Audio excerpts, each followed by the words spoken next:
Hello chess friends and welcome to Jozarov Chess channel and welcome back to the Meltwater Champions Chess Tour in 2022. So we're following now the super finals between the two top grandmasters Praggnanandhaa and Liren. So what to say about Ding's performance so far? Ding played an awesome, a brilliant tournament, especially in the semi-final stage where he kicked out the world champion Magnus Carlsen. It was quite a remarkable performance because he didn't lose any games against Magnus Carlsen, which is really wild. And I always consider Liren to be at least once in his life world championship candidate. Maybe it didn't happen so far, but I always think that Ding, when he's playing such a strong tournament like he candidates, that he could be always the winner. And now he's again playing in the 2022 candidates, and I still think that he can make it, that he can win such a strong tournament. So what to say about Praggo's performance? Praggo played a really beautiful, awesome tournament, and especially in many of his games we have seen some theoretical novelties, which is some of the things that I really love to see in chess games, when we see improvements, theoretical new ideas, in particular openings, in particular sidelines of openings. And I sometimes really forget it, that Praggo is only 16 years old and that he's still going to school. And I watched many of his now post-game interviews where he said that he has to do some exams in schools, which is really wild. So he's doing hard work here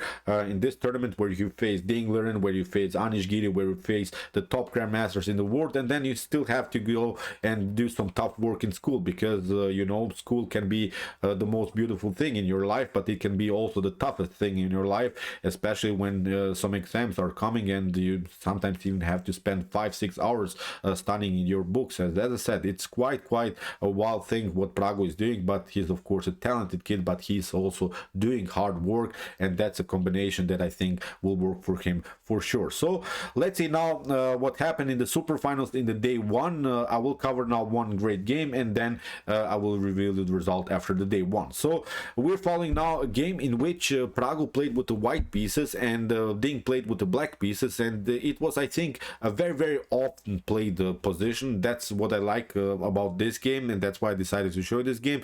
And I think here the most important strategical and tactical ideas we'll see. So that's why I decided to show you, as I said, this game, because we'll see many of the elements that we can use in our own game. So here Praggo opened with the move d4. We have knight to f6 by Liren. We have c4 after e6, knight to c3. This was maybe invitation to maybe invite here Liren to play the Nimzo Indian defense, but here Ding transposed into the Queen's Gambit decline with the move d5. So we have c takes d5, which is, in my opinion, one of the best ways. If you're facing the Queen's Gambit decline, c takes d5 is very popular now these days, because after e takes d5 you can go into the so-called positional line. The positional line, I will explain to you now what's all about. You're playing a beautiful attacking formation, a beautiful attacking setup, and then when you have a great setup, then you have also some great attacking chances, of course. So that's why after move e takes d5 we have bishop to g5, we have c6. So Ding is fixing now further the pawn structure on the d5, because many times bishop to f6, queen to f6, and then knight to d5 could be an opportunity. So here in the continuation we have e3, fixing also the pawn structure in the center, h6, bishop to h4, and now bishop to e7. This is many times a normal idea, because we want to play in the continuation of the game freely with our queen. So we want to maneuver the queen somewhere, and then we're not vulnerable to these ideas, to the spinning ideas by white. So after move bishop to e7, bishop to d3, we have kingside castling, and now knight from g to e2. So this is now the setup of the positional line of the Queen's Gambit decline of the exchange variation. So after move knight to e2, we don't have to play, of course, knight to f3. Knight to f3 would not be a mistake, but knight to e2 is much more powerful, because of the fact that in the continuation of the game you can play f3 and a central breakthrough with the move e4. So this is now the beauty about this line. Then you can play queen to c2, and as I said, you will build a beautiful attacking formation. So after move knight to e2, we have rook to e8, placing the rook where already the king is, so that's why kingside castling. We have knight from b to d7, and now we're stopping a little bit, and as I said, we're searching now for theoretical ideas here in this position. So as I said, one of the main ideas can be here to play f3 and e4,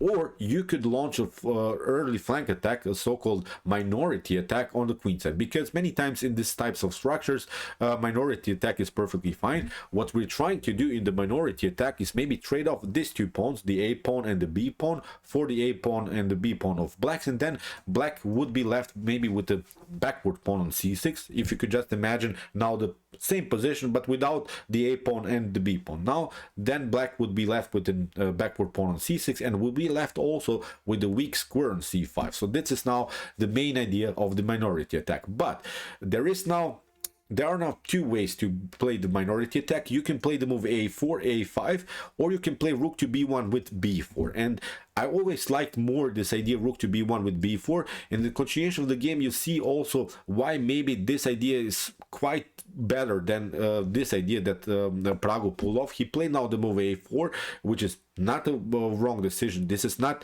a bad move, but I always liked more, as I said, this idea rook to b1, b4, and then you have immediately the opportunity to break through with the move b5. But okay, let's see now this idea a4. So we have a knight to h5, trying to simplify the game by trading off the bishops, bishop to e7, queen to e7, and Pragg continues with the normal plan. So he's playing now the move a5. So we have knight to f8. Ding liberates now finally the long diagonal for the light blue bishop.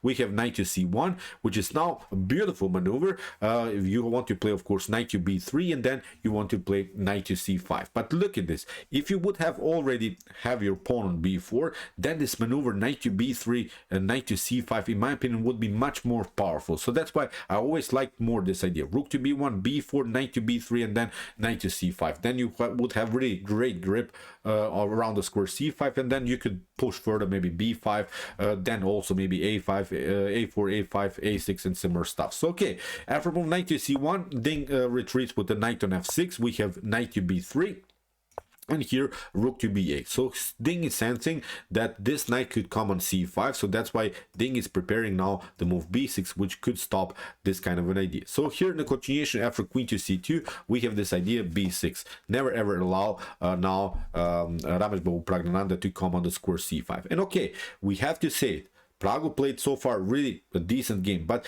I think that his attack here on the queen side is a little bit splash. He didn't gain, I think, the position that he wanted to get. Many times out of the minority attack, you want to get more. You want to get new opportunities. You want to get simply better positions. This position Ding defended very, very easily. After a takes b6, a takes b6, we have now knight to d2. To see, Pragg is playing now many times with the same piece in the opening stage, which is sometimes not a good idea. You want to make a different progress, but Ding is Ding. Ding played here really so far an awesome, brilliant position game, and now Ding goes for c5. And this is a moment, I think, in which Ding is taking over. He's showing now really his class, because after c5, what you could do is, of course, d takes c5, but now black would simply connect these two pawns, and these two pawns are the so-called hanging pawns.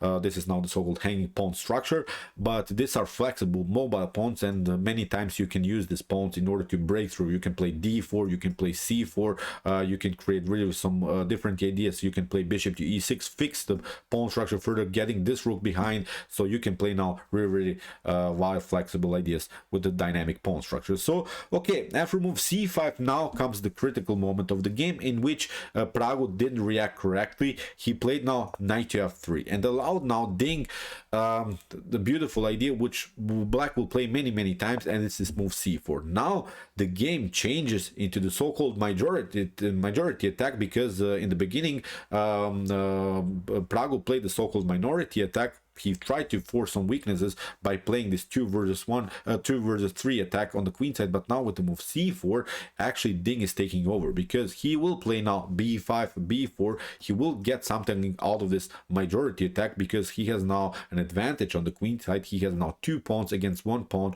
on the queen side, and suddenly black is much better. Maybe when it comes to computer revelations, this is not something that white loses immediately, but I really love now black's position more, because it's so easy now to play black's position. You can just push the pawns on the queen side. That's now your whole plan. So a better idea, instead of this move knight to f3, was to play simply bishop to b5. Now if your opponent wants to play c4, okay, first of course you have to make something because of your rook attack, but if you want to play now c4, at least this bishop has new attacking opportunities here. So here, after move bishop to b4, you could maybe play c takes d4, here e takes d4, but look at this, now this pawn structure is symmetrical again.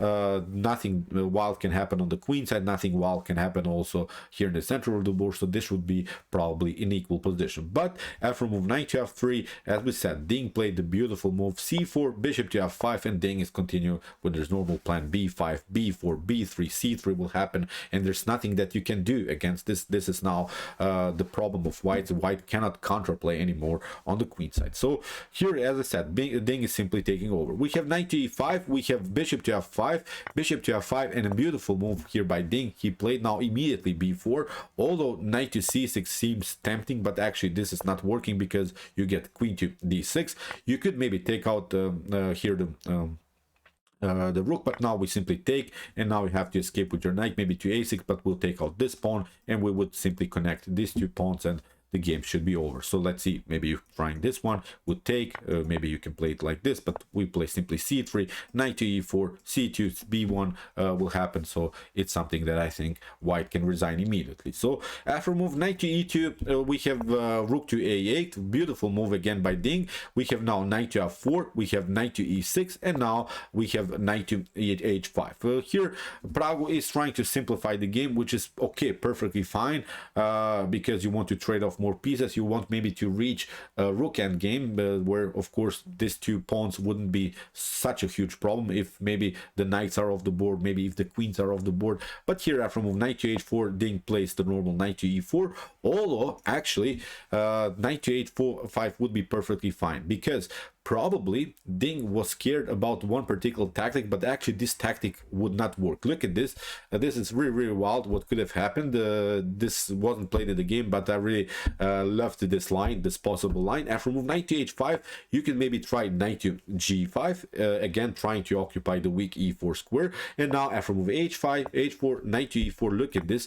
This could be maybe white's idea. Probably Ding was scared about this tactic. After rook to a8, look at this, maybe knight to c6, queen to d6, and actually queen to d5 was maybe a line that Ding saw and didn't want to play, because you don't want to lose, of course, such an important pawn like the pawn on d5. But actually this is not working for white, which is really wild. Now after queen to d5, okay, you have your fun with this fork. We have knight to d5, but actually with c3, black is winning the game. Black should be much better here, because you use now your pawn majority on the queen side. So after b takes c3, you don't want to take this pawn, you can play b3, you just push the pawn further. Really wild stuff. And now the rook has to go here, but now with knight to d2, the game is won for black. You have to play rook to b2, but now first the check, and now with this idea the game is over. You have to give up the rook, we can simply take, and it's game over. So really wild ideas that could have happened. But after move knight to h5, here Ding played knight to e4. Still, in my opinion, this is a slightly better position for black, especially because of the fact that still we can play c3, b3, and get use of our 2 versus 1 situation on the queen side. So here in the continuation, we have knight to g3 by Pragg. We have here knight to d6, kicking away the queen, queen to f3, queen to b7, but again with the same goal, just to push this pawns on the queen side. So we have knight to f5, we have knight to g5. If you take, of course, this is not working, because knight to f3 comes, of course, first with a check. So after move knight to g5, we have queen to f4, we have knight to f5, queen to f5, and again knight to e4. We have reached now really a similar position, but even an improved version of the previous position, because still c3 is working, but again with the support of this knight, but also with the support of the queen. There is this tension on the a file. If you play too early, rook takes a8, then this other rook comes into the game. So as I said, much better position here for black. The engine gives here a +4 evaluation for black, which is really well. So here we have h3, we have b3, king to h2, now comes c3, but after b takes c3, again rook to a1, knight to c3, and now of course b2, b1 cannot be prevented anymore. The game is over for Pragg here. So rook to a3, we have rook to f8, protecting now the pawn on f7, because the threat was maybe something like rook takes b3, queen takes b3, deflecting the queen from the defense of the f7, and maybe there are some perpetuals we could read, of course, to a draw. So after move knight to d3, it was played by Praggo. We have b2, knight takes b2, and after queen to b2, Liren has now an extra piece, and this is game over for the young prodigy from India. So rook to a6, we have queen to b7, rook to a1, knight to a4. Here Praggo is simply trying to create some new spaces for the king, but it doesn't matter. Ding played g6, kicks away the queen. We have queen to f4, queen to b2, attacking now the pawn, rook to f1, and after rook to c8, in this position Praggo resigned. So okay, great game by Ding. I think he played really this game without any mistakes, blunders. He defended the position on the queen side very easily, found his idea with the move c4, found also this beautiful breakthrough with the pawn, so deserved win. And Ding also won the day one with 2 wins and only 1 loss against Praggo, 1 draw they have played. So still Praggo has some chances in the day 2.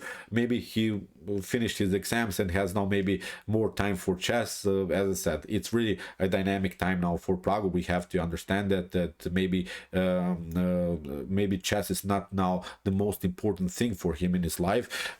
Chess is of course an important thing, but school is, in my opinion, always more important thing. So we wish, of course, Praggo all of the best also in his exams, but maybe he can also make something in the day 2 and maybe force 2 additional games, maybe even the Armageddon game. So okay, I hope that you enjoyed the game. Really interesting ideas of the Queen's Gambit declined, of this positional line. If you want to see more games from this event, you can also check out 2 brilliant games played by Praggo, in which he really destroyed his opponents with, as I said, the great theoretical novelties. Here are the links of the games, and if you like this content, don't forget to subscribe to my channel. See you soon with some more videos, and what to say, chess is the best, of course.